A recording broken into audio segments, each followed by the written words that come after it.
Yo, this is DJ B Rice here on another episode of Mid Atlantic Jams.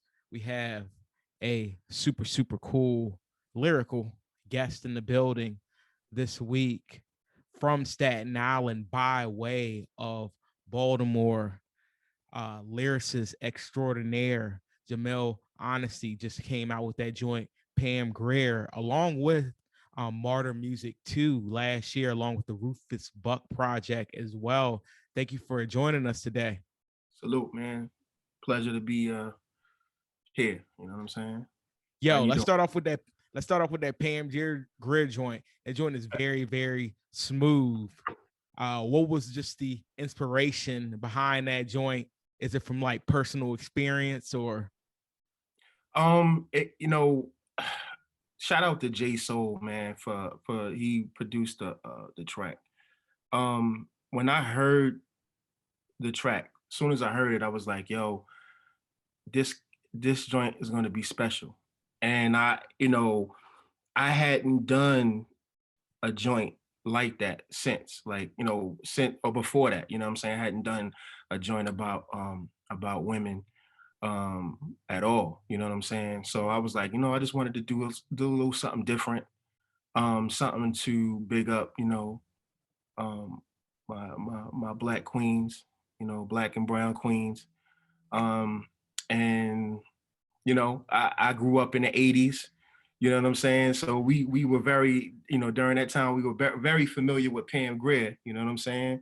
So I was like, yo, I'm just gonna call that joint Pam Grier. And of course, I got to shout out Woo. You know what I'm saying? Because when I heard the beat, it reminded me of ice cream. So I Mhm. was like, yo, I should get like three people on here. That's why I got the concept of having three MCs on there. And I was like, yo, we can just do a joint about the sisters, but don't make it like too smooth. Still kind of make it. I mean, it's smooth, but like, still kind of have Still, a street edge to it. You know still what I'm got saying? that boom. Yeah, still got Yeah, that kind of hard type of knock. yeah. Similar Yeah, to how ice cream is. yeah. When you hear that, it's about women, but it still has that street edge to it, that knock, so that like both the women and the brothers could get down with it. You know what I'm saying? Um, so that's pretty much in a nutshell what that was about. I actually was sitting on that. I was sitting on that record for about 3 years. Oh wow. Yeah. So when I got the beat, I immediately laid my verse and the hook on there. But I passed it through a lot of MCs. They liked the record, but I never got the verses back. So um, I hooked up with Rim. Shout out to Rim. Yeah. And Another I feel like MC who's doing this thing on the underground yeah, shout out to circuit him. right now. Yeah. Yeah, when he heard the record, he was like, "Yo, I love it.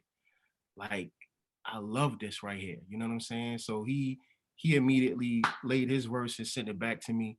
My man Pure, we've been working together for a few years now. That's my man.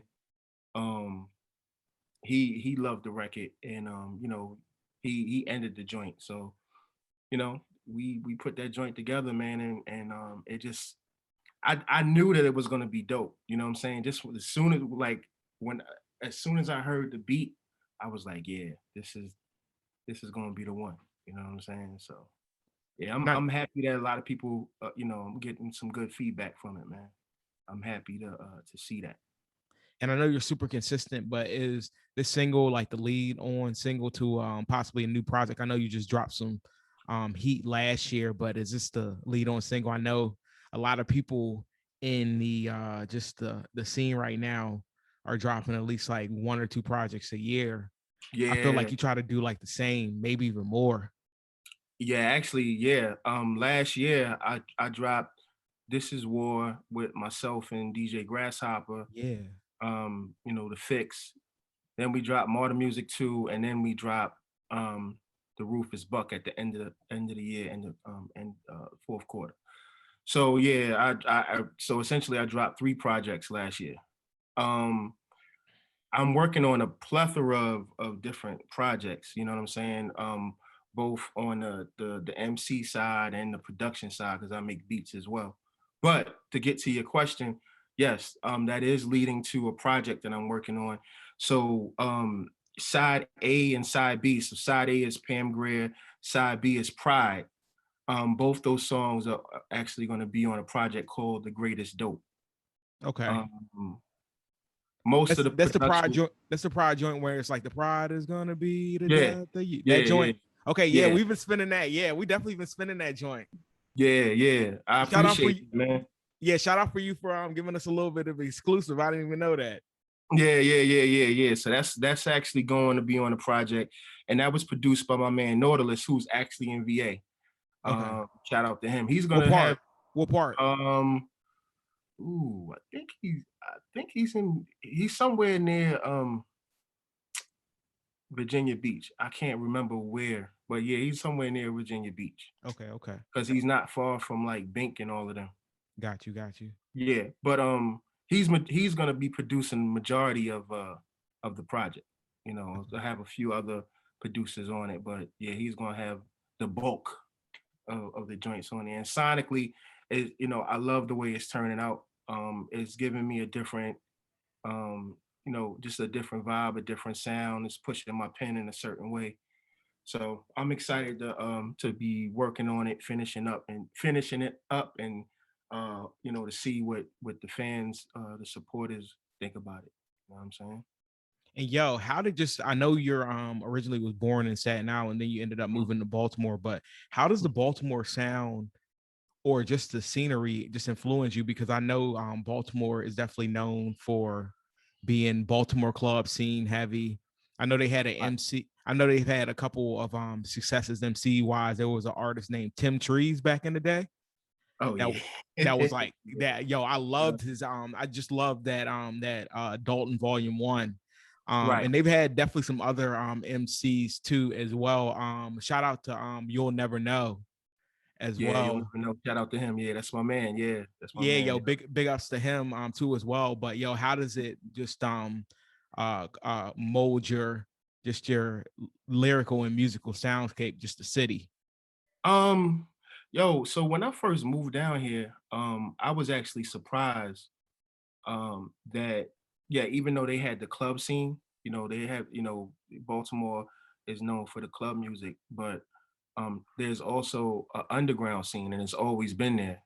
So I moved here in the 90s and I tuned in to a station down here called 88.9 Morgan State, WEAA.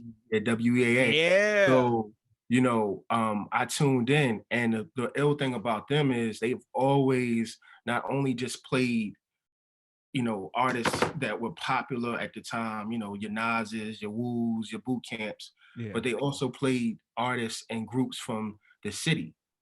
So, I mean, we talking about K Mac, with oh man, Annex Click, 50,000 Heads, um, Sparrow. I mean, the list goes on. I mean, these dudes were dope. You know what I'm saying? And it wasn't like on no, I hate to say it, country. They just it's basically sounded East Coast. You know what I'm Yeah. saying? It was similar to what you might have heard in New York. You know what I'm saying? Because this was, I Um, want to say Friday nights, right? Friday or Saturday nights. Friday nights at 12 Yeah. a.m. until 5, 12 to 5 in the morning. Definitely remember that because I would Yeah, catch it like every once in a while. And then yeah. you also had during that time there was a show on 92Q, wasn't it called it was Rap Attack with the Butterman? Do you? With Butterman, yep, I Yeah, remember that. Yeah, JB. yep, yep, Yeah, I remember that yeah. too. Yeah, so you know, I came up in that era, and then also too, we used to have ciphers and stuff downtown, like in the harbor, Okay. on Baltimore Street, in front of a spot called Crazy John's, like, you know what I'm saying? That's what we was doing. It'd be a bunch of, dudes. I probably can't remember their faces, you know what I'm saying? Probably cats you done seen before coming from out of the scene, Baltimore. But we just everybody was down there, and you had to be nice, and that's what kind of molded me as an MC. Baltimore is always yeah. Go ahead. I was gonna ask you, who are some of the most underrated MCs that you felt like during that time didn't get their shine? In Baltimore? Yeah. Because I feel like Baltimore is such a slept-on city when it comes. Like people recognize Baltimore for the R&B, but they don't Mm-hmm. recognize it for it being like rich in hip hop culture too as well. Mm-hmm.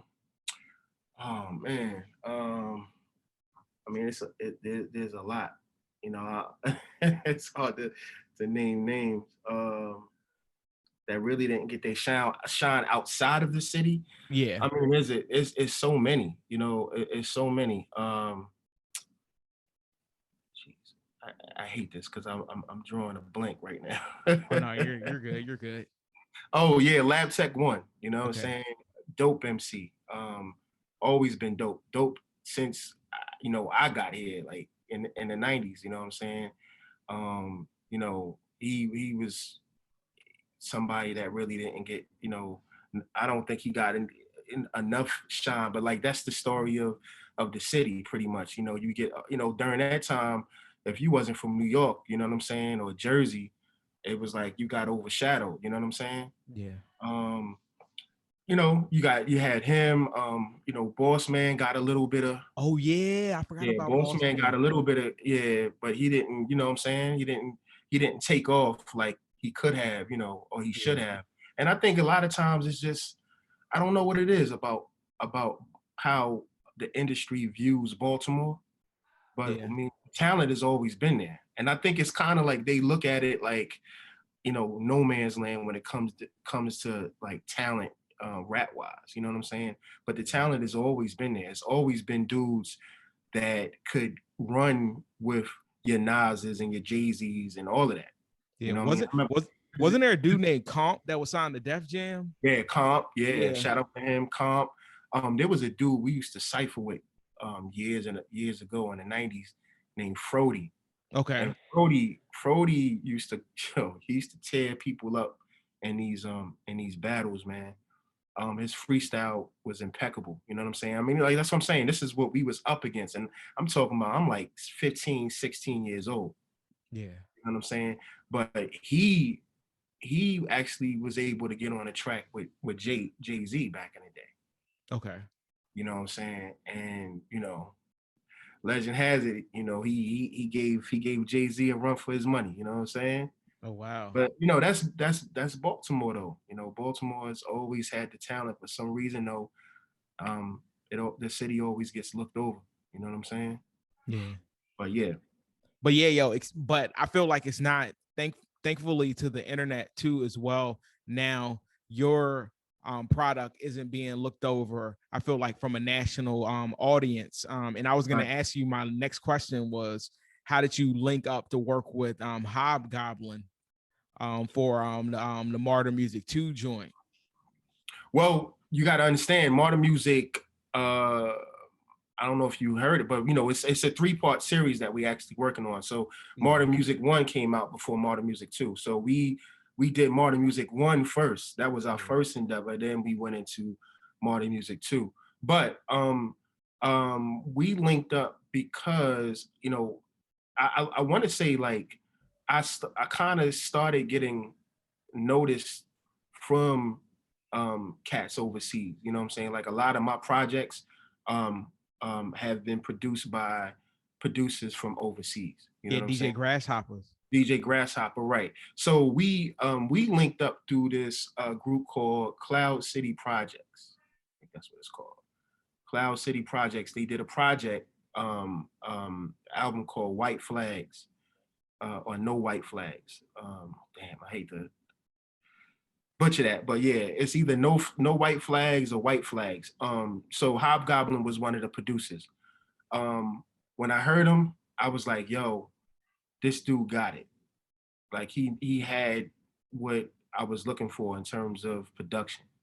So and he was a fan of what I was doing. So we started talking online, and then he started sending me beats. Like he sent me like 2 albums worth of beats. Oh shit. So one of those packs ended up on Marta Music One, and some I'm still using. You know what I'm saying? But that's how we started. That's how we started, and we've been working together ever since. But Marta Music One was the first time we did a whole project together. Yeah. Word. And yeah, yo, the Rufus Buck project too as well. Like, how did that this project come about? So during the beginning of the quarantine and everything that was happening at that time, with the community, the Black and Brown community, with you know uh, Breonna Taylor, George Floyd, um, just the social unrest. It did something. It was like I remember like hearing or seeing like different posts like, yo, where's all the MCs at, with content to speak on these things. You know what I'm saying? But I felt like for me, I I, I was stuck. You know what I'm saying? Because I felt like it wasn't usually artists or on the outside looking in to a situation. Um, and I think that's where they can really see to kind of get their creative juices flowing so that they can put their content out about the situation. But for me, it was like I was in it. You know what I'm saying? Like I could be George Floyd. You know what I mean? My daughter, my sister, or my mother could have been Breonna Taylor. You know what I'm saying? Yeah. And it just kind of messed with me. Um, and then eventually I was able to um, come up with Rufus Buck. So Rufus Buck, basically, I consider that to be like riot music. You know what I'm saying? It's a lot of anger. Um, uh, It does sound like, in it. but another Yeah. thing is though too, you were talking about earlier, but I feel like you make music like that appeal to the social climate 24/7 as well. Yeah, Do you agree? yeah, I do. But I think with Rufus Buck, that's what it is. Yeah. Like each and every song is geared towards. Look, I'm tired. Can I curse? Yeah, go ahead. I'll bleep it out. That's fine. No, well, no, I won't curse. But I'm just tired of it. Sounds Like, cooler for radio, I put your guess. put your phone, yeah, put your phones down. Stop, taping everything. Put your phones down and fight. You know what I'm saying? Put your phones down and fight, man. Like, fight. It's time to fight back. I'm tired of seeing my brothers and sisters getting killed on camera and nobody's doing anything about it. Yeah. That's what Rufus Buck, in a nutshell, that's what the Rufus Buck project is about. Where I got the idea from, I was online and I looked up the Rufus Buck gang. The Rufus Buck gang was like a group of renegades, Black and Hispanic and Native American. Um, of course, you know, when you read it, once you read you read on it the first time, it's like, oh, they were renegades, they were criminals, and then when you dig deep and start doing your research, you find out they were actually, they were killing people, but they were killing people to protect the reservations. So they were killing, white folks, racist, white supremacists that were trying to um, infiltrate and invade those reservations in the areas of like Oklahoma and all of that. You know what I'm saying? So I was immediately inspired by that story, and I wanted to kind of put it into the project that I was working on, like just kind of like, you know, um, rebel music. You know what I'm saying? And I Yeah. made them the face of the project. So that's what that's about. And Matter of fact, make sure if you haven't, check out the video Rebello. I put that out about a month ago, a few it was weeks ago. funny. I was just yeah, the Rebello joint is actually out now, and I was peeping the video that you did with the homie Jay Sai and I too from DC. Oh, Blocker, yeah, yeah, Yeah, yeah, I yeah, definitely yeah. like that Baltimore just DC. I don't like to use the term DMV like a lot, but just like that vault, because every place deserves its individual accolades. But like I Right, do right. like that Baltimore DC love though, for sure. Yeah, yeah, yeah. Jay is a real good dude, man.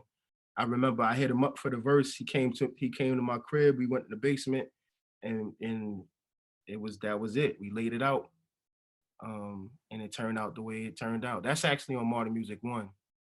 Word, word. Yeah, yeah, yep. I definitely check that out. All of these joints are on streaming too, by the way.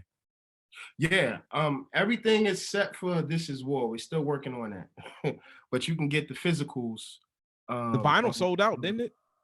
well, yeah, but I actually got a little something in the bag, up my sleeve real quick. I'm gonna put out there soon, so stay tuned. I got some real special things going on for all the supporters and everybody that was digging the album. Word, and hopefully we can get you to come down to the studio in Richmond like sometime soon, definitely for sure. Yeah, yeah. That's something that I can see that happening because my man Pure is down there. It's a couple people that I've been working with that's down in VA. So that's And only a shout few out to hours. Black Fist Media for making this happen. Yeah, To yeah. Shout yeah, out to Sharif, yeah, man. definitely shout out to Sharif. Yeah, yo, that man. That's a good brother right there, man. We sit on the phone and we talk for hours. We don't always talk, but every time we talk for at least 2 hours at minimum. You Word, word. know what I'm saying? Very good dude. And I wanna say that if it wasn't for him, a lot of people wouldn't know who I am. You Okay, know what okay. I'm saying? And so I'm very, very thankful, man. He's a real good dude. And then of Yeah. course, yeah, yo, tell obligatory, but yo, tell the people where they can find you at on just social media and Yeah, Jamil Honesty on everything. I'm usually most of the time I'm on IG. I'm on Twitter these days a little bit more too, but it's the same thing. JAMIL_honesty, HONESTY on pretty much everything. IG, Twitter, Facebook, although I'm rarely on that, but I don't usually think a can. lot of people are anymore either. Yeah, yeah. So and then my website, I am Jamil Honesty, uh, spelled the same way, JAMIL honesty.com. I am Jamil Honesty.com. And Pam Grier is out on And it's out right now on all streaming service. all streaming services. Cop that. It's gonna be on my album called The Greatest Dope, produced mainly by Nautilus. My man J Soul produced Pam Grier. Um, and yo, I can't wait for y'all to hear that, man. You know what I'm Word. saying? Yeah, no Mid doubt. Atlantic Jams. Thank you for stopping by. Mid Atlantic, salute, man. Salute.